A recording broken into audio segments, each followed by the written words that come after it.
Seorang pasien berusia 66 tahun meninggal di dalam ambulans depan IGD Rumah Sakit Umum Syekh Yusuf, Goa, Sulawesi Selatan.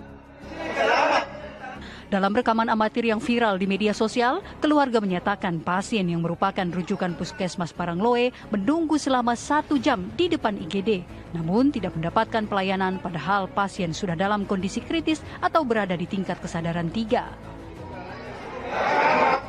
Rahmawati, Direktur Rumah Sakit Umum Daerah Syekh Yusuf, justru tidak mengetahui adanya pasien yang meninggal dunia akibat tidak dilayani lantaran sedang berlibur di Malino.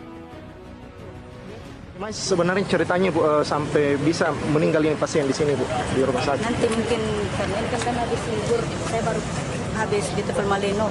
Jadi nanti saya belum bicara ini karena ini hari pertama masuk kantor. Semua kami panggil semua. Tadi kan sesuai arahannya Bapak, kami dipertemukan dulu dengan Puskesmas.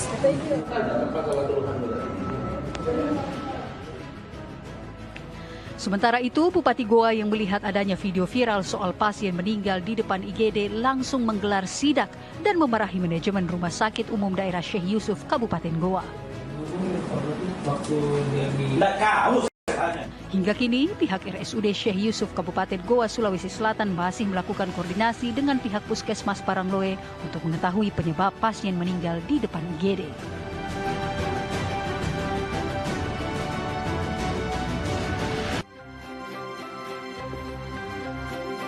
Assalamualaikum pemirsa, apa kabar Anda? Semoga sehat selalu. Sebelum kita mulai aktivitas hari ini, kita update dulu seputar informasi menarik agar pagi Anda lebih berisi. Bersama saya Doni Permana, inilah Cakrawala selengkapnya.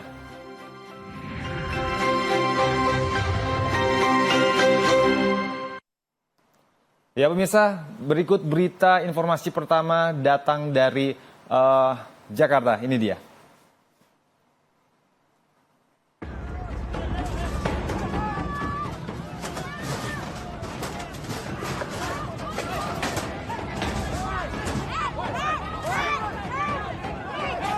Kericuhan terjadi saat petugas bea cukai mendobrak pagar perumahan dan memaksa masuk ke area rumah warga yang merupakan keluarga pensiunan bea cukai.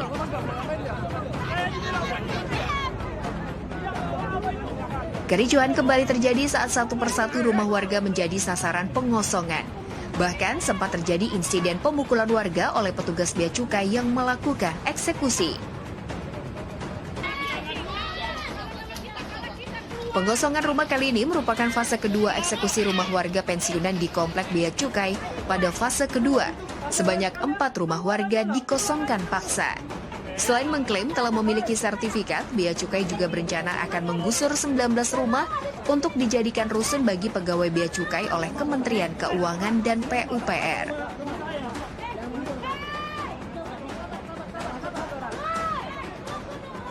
Setelah melayangkan 3 kali surat peringatan, Bea Cukai pun akhirnya mengosongkan paksa rumah warga.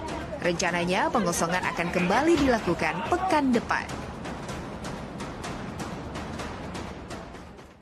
Ketua Umum Pengurus Besar Nahdlatul Ulama PBNU Yahya Khalil Stakuf menyampaikan permohonan maaf atas 5 warga NU yang bertemu dengan Presiden Israel Isaac Herzog. Lalu bagaimana tanggapan Presiden Joko Widodo? Ini dia. Ketua Umum Pengurus Besar Nahdlatul Ulama PBNU Yahya Khalil Stakuf atau Gus Yahya menyatakan keberangkatan kelima warga Nahdlatul Ulama tersebut menjadi kapasitasnya sebagai pribadi dan tidak membawa nama organisasi. Gus Yahya juga memahami kekecewaan masyarakat luas yang menilai tindakan kelima warga NU tersebut sebagai tidak patut melihat situasi di Palestina saat ini. Sementara Presiden Joko Widodo menjelaskan bahwa pemerintah Indonesia secara tegas menolak segala bentuk penjajahan dan mendukung perdamaian dunia. Ya, ditanyakan saja ke PBNU, karena sikap pemerintah itu jelas, sesuai dengan pembukaan Undang-Undang Dasar 1945, jelas sekali. Jadi tolong ditanyakan ke PBNU. Dan Indonesia akan selalu ikut melaksanakan ketertiban dunia yang berdasarkan pada kemerdekaan, perdamaian, abadi, dan keadilan sosial. Itu yang terus kita pegang. Mengenai kesalahan dan sanksi ini, Ya kalau bisa dikatakan ya bahwa mereka tahu tidak tahu mereka telah melanggar satu aturan bahwa semua engagement internasional harus melalui PBNU dan mereka tidak melakukan itu. Nah, nanti akan diproses termasuk UNUSIA ini sudah menjadwalkan bahkan sidang etik ya, untuk sidang komite etik untuk itu, begitu juga Pak Karnosa dan Fatayat NU. Tapi ala kulli hal gitu, ya apapun yang terjadi saya sebagai ketua umum PBNU saya mohon maaf. Untuk sementara, sanksi yang akan dikenakan terhadap kelima kader NU tersebut akan ditentukan oleh lembaga terkait. Viral di media sosial, seorang bocah warga negara asing mendadak terhenti di tengah-tengah saat bermain wahana Flying Fox di Pantai Daimen, Nusa Penida, Kabupaten Klungkung, Bali. Wahana tersebut telah ditutup karena tidak memiliki izin operasi.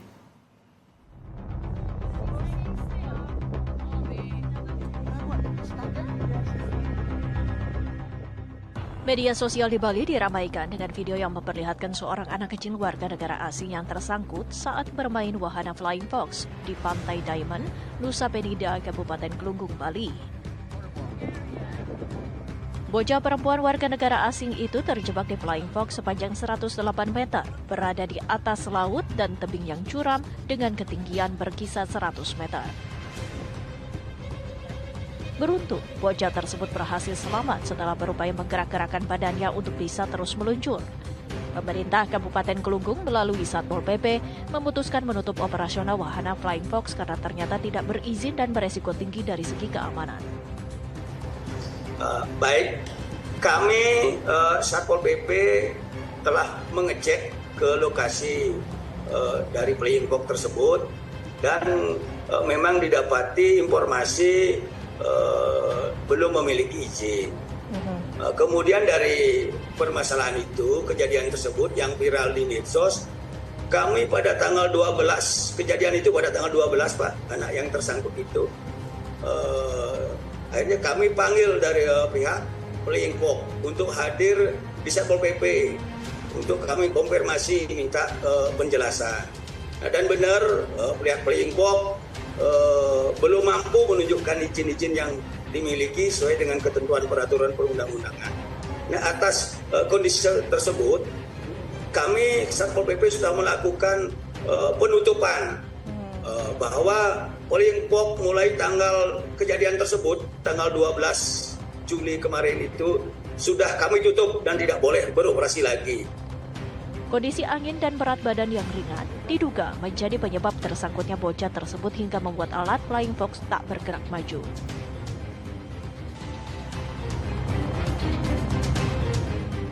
Kita beralih ke berita lain, pemirsa. 3 rumah semi permanen di kawasan Polres Gaga, Batu Ceper, Tangerang, Banten ludes dilalap si jago merah.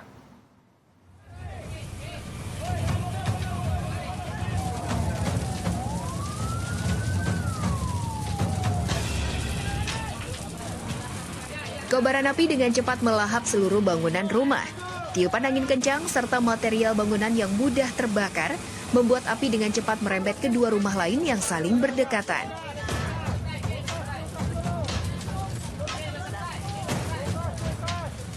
Kurang lebih 1 jam, api baru bisa dipadamkan setelah petugas pemadam dan 9 mobil damkar dikerahkan. Penghuni rumah yang mengetahui rumahnya hangus terbakar menangis histeris.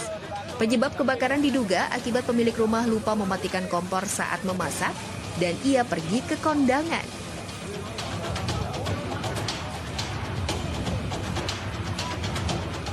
Mengetahui rumahnya hangus terbakar, salah satu pemilik rumah menangis histeris. Meski tidak menimbulkan korban jiwa, namun petugas kepolisian Polsek Batu Ceper masih menyelidiki peristiwa ini. Seorang Kapolsek di Lampung Utara, Lampung, diduga melepas tembakan api ke udara saat memubarkan acara hiburan di sebuah hajatan hitanan.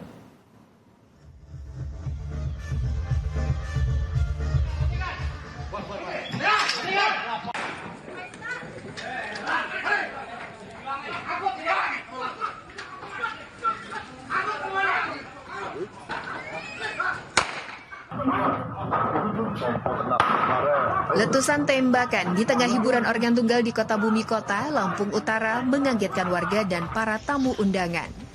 Pembubaran acara hajatan hitanan itu dipimpin Kapolsek Kota Bumi Kota beserta anggotanya.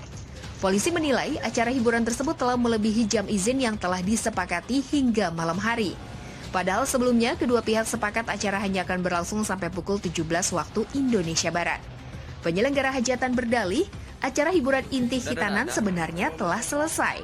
Namun lantunan musik yang terdengar hanya acara pembubaran panitia saja, bukan untuk acara inti. Karena tindakan pembubaran itu dinilai arogan, maka keluarga penyelenggara hajatan melaporkan oknum polisi tersebut ke bidang profesi dan pengamanan Polda Lampung. Apalagi saat pembubaran acara itu, 6 orang sempat diamankan dan 2 orang diantaranya telah dilepaskan. Pemirsa, fenomena mabuk kecubung kini merebak di wilayah Kalimantan Tengah, khususnya kota Palangkaraya. 3 orang pria diamankan oleh petugas kepolisian Direktorat Samapta Polda Kalimantan Tengah bersama warga karena bertingkah aneh diduga akibat mengkonsumsi kecubung. Pria ini berusia sekitar 30 tahun, ditemukan tergeletak di pinggir jalan perumahan Temanggung Tilung 5, Kelurahan Menteng, Kota Palangkaraya. Selain bertingkah aneh, mata tertutup, tubuhnya tergeletak di tanah dan bergerak seperti robot. Kondisi pria ini cukup meresahkan, hingga warga pun terpaksa melaporkan pria yang tidak diketahui identitasnya ini ke aparat kepolisian setempat. Ternyata benar bahwa orang ada tergeletak di teras rumah dalam keadaan tidak sadar gitulah. Sulit diajak berkomunikasi, Pak? Tidak bisa diajak komunikasi, bergerak segitu aja, tapi nggak bisa ngomong. Tak lama kemudian, aparat kepolisian bersama relawan kemanusiaan tiba untuk memberikan pertolongan dan mengevakuasi pria tersebut. Laporan tersebut yaitu terjadi terhadap orang yang mabuk tidak wajar, yang dimana orang tersebut bertindak aneh, melakukan hal-hal yang tidak wajar. Kemudian dari ketiga korban tersebut kami bawa ke Makodim Samapta untuk ditindaklanjuti. Dari 3 pria yang diamankan, 1 orang korban yang diduga mabuk tak wajar diduga mengkonsumsi kecubung dan dilarikan ke rumah sakit untuk diberikan pertolongan medis.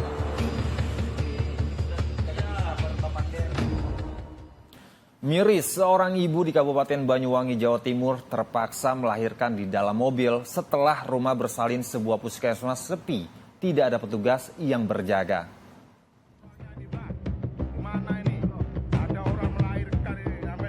Beginilah video amatir yang diambil suami dari ibu yang hendak melahirkan ini.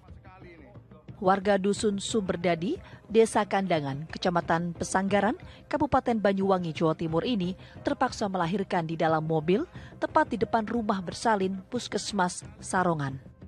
Ini menyangkut dengan nyawa ini, Mbah. Nyawa ini, Mbah, taruhannya, Mbah. Petugasnya nggak ada sama sekali, Mbah.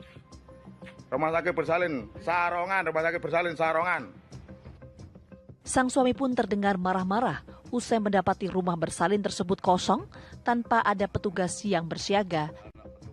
Keluarga pasien terpaksa harus mengeluarkan brangkar atau tempat tidur dorong sendiri dari dalam rumah bersalin untuk membawa masuk pasien ke dalam ruangan. Sekretaris Kabupaten Banyuwangi, Mujiono, membenarkan bahwa peristiwa itu terjadi pada 11 Juli 2024 lalu. Pihaknya menyesalkan adanya insiden tersebut. Pada saat mau melahirkan, sebelum masuk di rumah besar tersebut, itu sudah melahirkan dulu. Artinya juga di dalam itu nggak ada petugasnya. Tentu ini menjadi catatan kami, pemerintah daerah, untuk lebih siap, lebih sigap, untuk lebih siap melayani kepada masyarakat, terutama yang membutuhkan, terutama dari sektor kesehatan. Mudah-mudahan nggak hilang ke kami. Kemarin juga evaluasi bersama.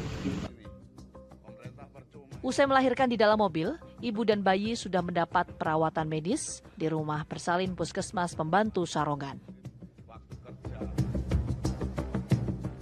Ratusan siswa melakukan aksi unjuk rasa menuntut kepala sekolah mundur dari jabatannya. Aksi itu dilakukan karena diduga terjadi pungli di SMA Negeri 11 Makassar.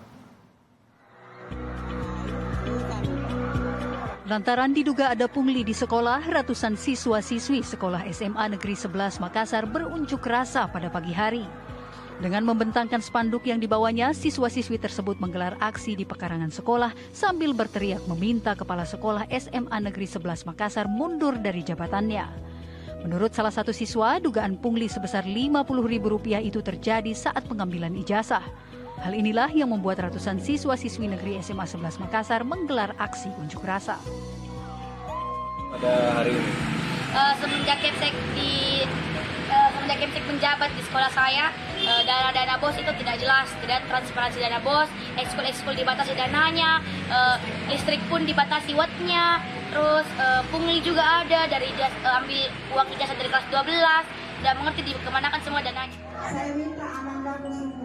Aksi sejumlah siswa ini digelar mulai jam 7 pagi hingga pukul 10. Aksi tersebut berhenti saat anggota kepolisian dari Polsek Tamalate datang untuk menengahi masalah ini dengan melakukan mediasi antar kedua pihak. Pemirsa, meski telah dinyatakan bebas berdasarkan pra-peradilan, mantan tersangka Peggy Setiawan akan mengajukan ganti rugi atas kesalahan Polda Jawa Barat yang menetapkan dirinya sebagai tersangka dalam kasus pembunuhan Vina dan Eki. Tim kuasa hukum tengah merumuskan taksiran kompensasi yang harus diterima Peggy Setiawan.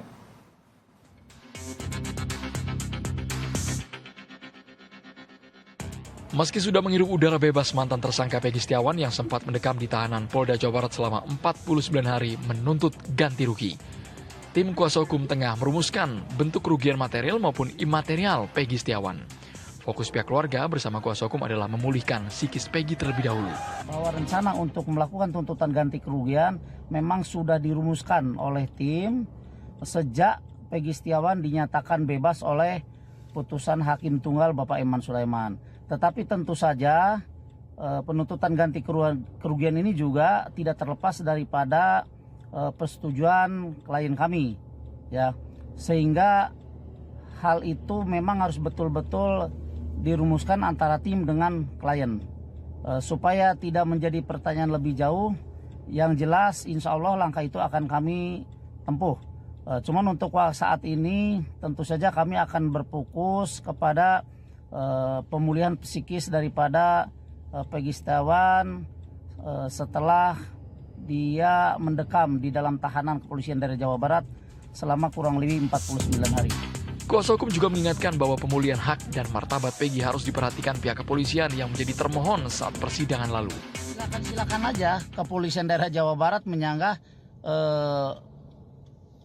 pernyataan dari kami untuk menuntut ganti kerugian. Tetapi harus diingat bahwa penuntutan ganti kerugian itu juga merupakan hak daripada klien kami yang jelas-jelas dilindungi oleh undang-undang, kan begitu. Peggy Setiawan pernah mengungkapkan perlakuan yang ia terima selama berada di tahanan Polda Jawa Barat setelah ditangkap pada 21 Mei lalu. Akankah Peggy mendapatkan ganti rugi atas apa yang ia alami selama berada di tahanan? Walaupun tak terucap dalam amar putusan, mungkinkah kompensasi itu tetap diterima dan sesuai dengan permintaan pihak Peggy? Kita ke informasi lainnya, pemirsa. Sebuah truk terguling setelah menabrak beton pembatas jalan serta sebuah mobil dan motor yang sedang melintas. Kecelakaan tersebut dipicu truk mengalami remblong saat melintasi jalan menurun di pintu keluar tol Kelapa Gading, Jakarta Utara. Beruntung tidak ada korban jiwa dalam kecelakaan tersebut.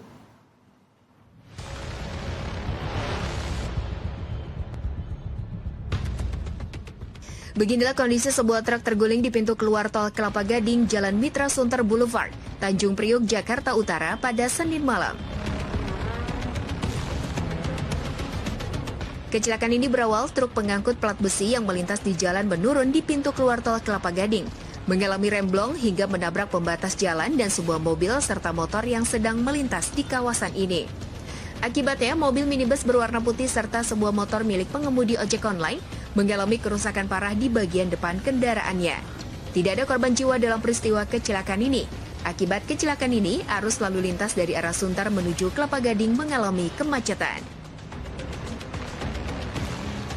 Pemirsa, penangkapan ular piton berukuran besar di sebuah kebun milik warga di Kabupaten Batanghari, Jambi berlangsung dramatis. Ular sepanjang 8 meter ini berhasil ditangkap saat hendak memangsa seekor ternak anjing milik warga.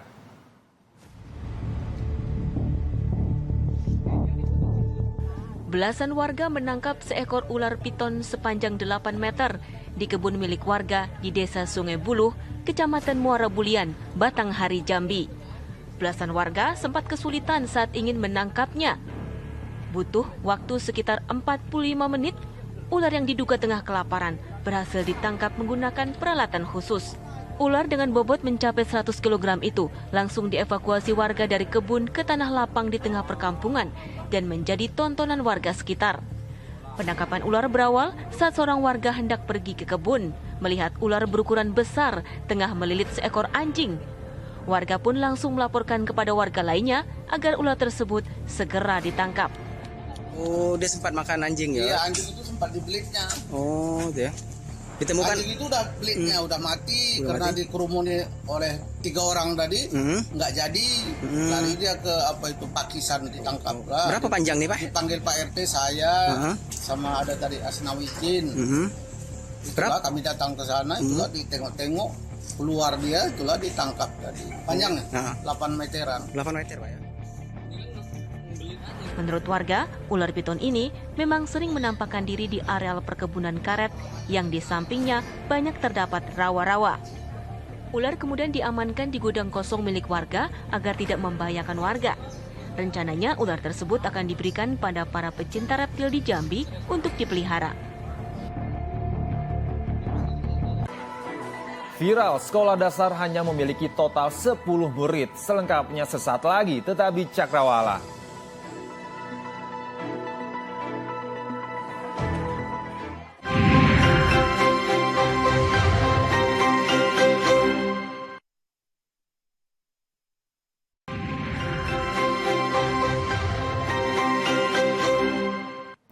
Terima kasih Anda masih setia menyaksikan Cakrawala bersama saya Doni Permana. Pemirsa, aksi penembakan terhadap seekor kucing di kota Semarang viral di media sosial. Atas viralnya aksi tersebut, pelaku menyerahkan diri dan mengaku jengkel karena burung merpati miliknya dimakan kucing tersebut.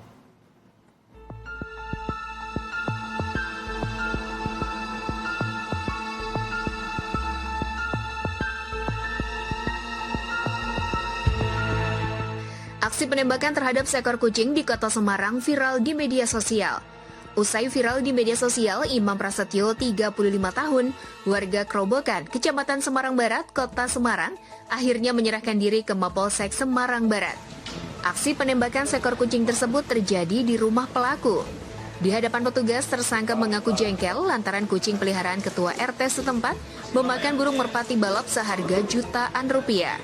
Tidak hanya itu, pelaku juga mengatakan sebelumnya kucing tersebut juga kerap membuang kotoran di tanaman bonsai miliknya. Tersangka juga mengaku emosinya memuncak setelah mendapati burung merpati yang sedianya akan diikutkan dalam perlombaan mati diterkam kucing. Dari tangan pelaku, petugas juga menunjukkan senjata softgun milik pelaku. Atas perbuatannya, pelaku dijerat pasal 406 KUHP dengan ancaman hukuman maksimal 2,8 tahun penjara.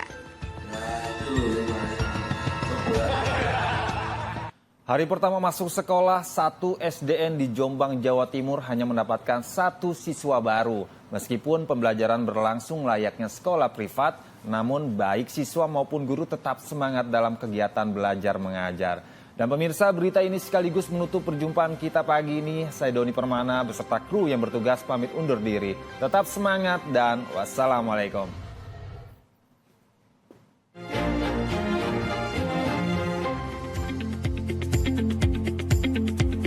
Inilah suasana hari pertama masuk sekolah di SDN Sumberaji 2, Dusun Ngapus, Desa Sumberaji, Kecamatan Kabuh, Jombang, Jawa Timur, Senin pagi.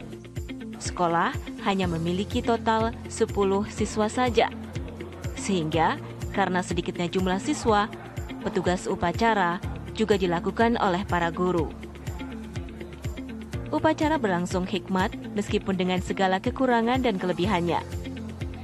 Salah satu sekolah terpencil di Jombang ini hanya mendapatkan 1 siswa baru pada tahun ajaran 2024-2025. Sehingga proses kegiatan belajar mengajar berlangsung layaknya sekolah privat. Agar siswa tidak jenuh dalam pembelajaran, guru menggabungkan siswa kelas 1, 2, dan 3 dalam satu kelas, namun dipisahkan dengan sebuah papan kayu triplek. Senang sekali ya. Tadi belajar apa aja, Dek? Belajar menulis apa? ABCD, huruf abjad ya. SDN Sumberhaji 2 karena wilayahnya di tengah hutan. Ini setiap tahun, 2 tahun terakhir ini dapat 1, yang tahun lalu juga 1 anak saja. Nah, jadi jumlah total siswanya gimana? Berapa? Jumlah totalnya 10 siswa. 1 gurunya karena kurang juga, jadi gurunya 1, tapi kelasnya nanti ada sekat untuk 1 dan 2. Ada sekatnya gitu aja. Kendati hanya memiliki murid sedikit, para guru dan murid tetap senang melaksanakan proses belajar mengajar dengan baik. Sekolah ini terletak di dusun di tengah hutan jati dengan jarak sekitar 5 km dari dusun terdekat.